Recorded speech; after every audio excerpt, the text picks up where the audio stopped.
اللہ تبارک و تعالی نے قرآن عظیم میں ارشاد فرمایا،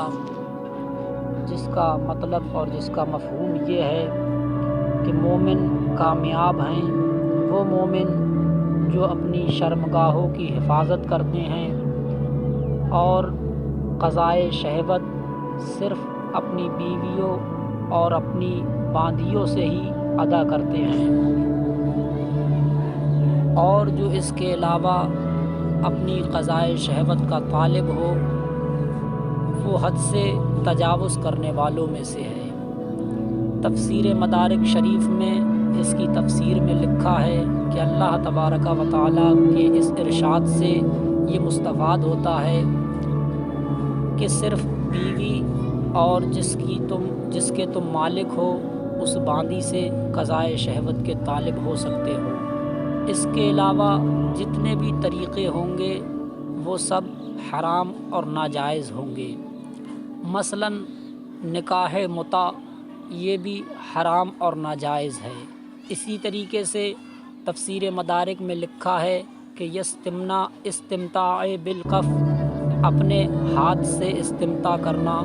یعنی اپنے ہاتھ سے اپنی شہوت کو قضا کرنا، قضائے شہوت کا طالب ہونا،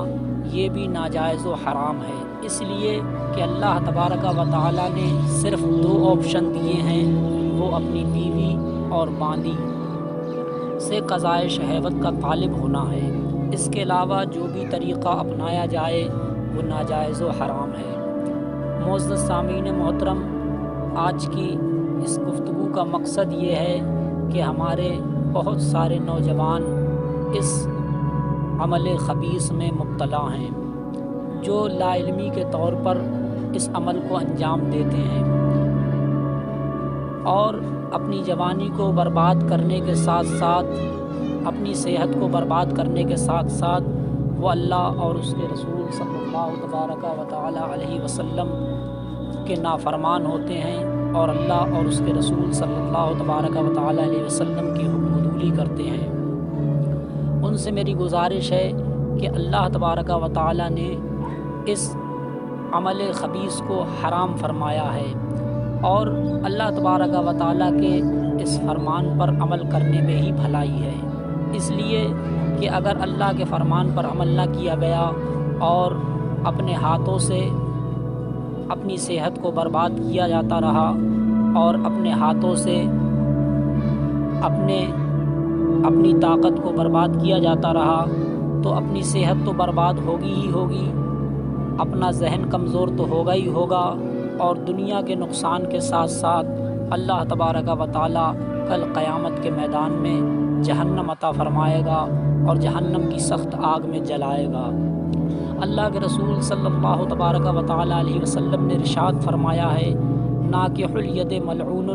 یعنی اپنے ہاتھ سے اپنی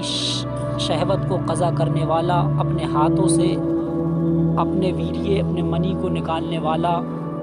ملعون ہے۔ ملعون کیسا ملعون ہے؟ یعنی اس پر اللہ تبارک و تعالیٰ کی لعنت ہے، اللہ کے رسول اور اس کے مقربین فرشتوں کی لعنت ہے، اس لیے کہ اللہ تبارک و تعالیٰ نے ہر چیز کا ایک طریقہ بتایا ہے۔ اگر اللہ تبارک و تعالیٰ نے تمہیں شہوت عطا فرمائی ہے، نفس عطا فرمایا ہے، تو اس کا طریقہ کار بھی بتایا ہے کہ اس کا طریقہ ہے نکاح کے ذریعے، آپ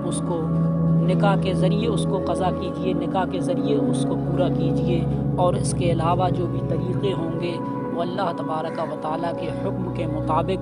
حرام اور ناجائز ہوں گے اور دین و دنیا میں خسارے کا سبب ہوں گے۔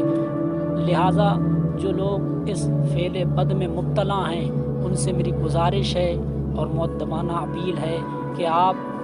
اپنے رب کی رضا کے لیے، اپنے رسول کی رضا کے لیے اس فعل بد سے باز آئیے اور اپنے کیریئر کو دیکھیے اور اپنی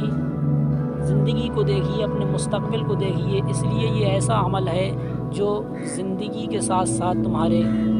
مستقبل کو بھی برباد کر دیتا ہے، صحت کو بھی برباد کر دیتا ہے اور ذہن کو کمزور کر دیتا ہے، نظروں کو کمزور کر دیتا ہے، دل کو کمزور کر دیتا ہے اور تمام جسمانی قوتیں جو ہیں اس سے زائل ہو جایا کرتی ہیں۔ تم تنہائی میں ہر کسی سے چھپ سکتے ہو، اپنے ماں باپ سے چھپ سکتے ہو، اپنے بھائی احباب سے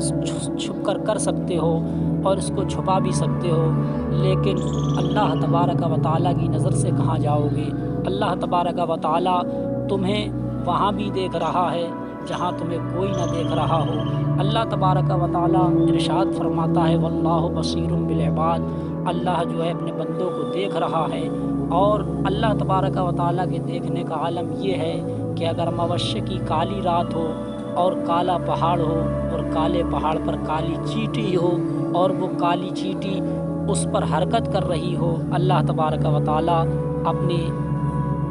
اپنی قوت سے اس کو بھی ملاحظہ کرتا ہے، تو پھر تم اللہ کی نظروں سے کہاں چھپ کر جاؤ گے؟ اور کل قیامت کے دن جس ہاتھ سے تم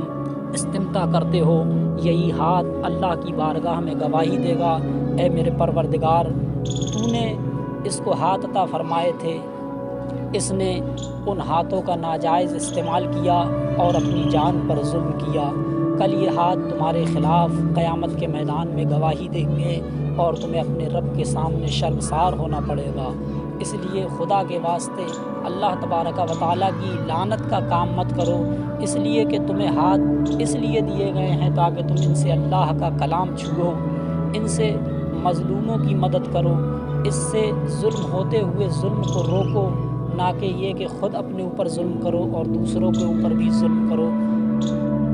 لہٰذا آپ سے بس یہی گزارش ہے کہ اللہ تبارک و تعالیٰ کی رضا کے لیے اور اللہ کے رسول کی رضا کے لیے اگر آپ اس فعل بد میں یا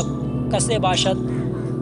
جو بھی ہو مبتلا ہیں، اللہ تبارک و تعالیٰ کی رضا کے لیے اس کو چھوڑیے اور اللہ کے رسول صلی اللہ علیہ وسلم کی اتباع کیجیے اور اپنی زندگی کو خوشگوار بنائیے۔ اور اگر کوئی ساتھی اس فعل بد میں مبتلا ہے اور آپ اس سے واقف ہیں تو اسے بھی اس فعل بد سے باز رکھنے کی کوشش کیجیے اور اللہ کی رضا کے لیے